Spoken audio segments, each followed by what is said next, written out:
আজকে আমরা চিটাগাং আসছিলাম সকালের ট্রেনে, এখন আবার বিকালের 5টার ট্রেনে ঢাকা যেতেছি। কিন্তু আলহামদুলিল্লাহ আমাদের যাতায়াতটা শরীরে লাগে নাই। কেন? ওই যে কেবিন পেয়ে গেছিলাম, এখন 2 জনের ঘুমানোর জায়গা আছে। আমি এখানে আবার এটা ব্যান্ড ফেরে উপরে যাওয়া যায়, এটা আরেক তলায় ঘুমানো যায়।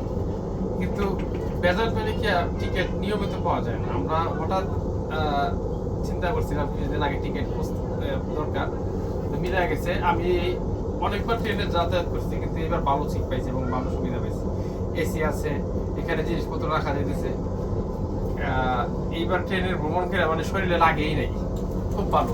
ঘুমাইতে ঘুমাইতে 3-4 ঘন্টা ঘুমাইতে ঘুমাইতে টাকা চলে যাবে ইনশাল্লাহ। এটা গ্লাস আছে সুন্দর, দুইজনের জন্য খুব সুন্দর রুম একটা, তাই না? হ্যাঁ আলহামদুলিল্লাহ। যখন আপনার তো উপরের সিটটা কিভাবে করে আপনার সিটটা? আল্লাহ পাকের রহমতে আমরা এবার খুব ভালো একটা ট্রেন সফর করলাম। একটা হলো আমাদের একটু পরেই করি, আরেকটা একটু পরে ঘুমন সিট। এটা হলো লক সিস্টেম। এটা লক সিস্টেম না? হ্যাঁ লক। আচ্ছা, লকটা পরে বাই করে হ্যাঁ আবার আমরা থাক করা।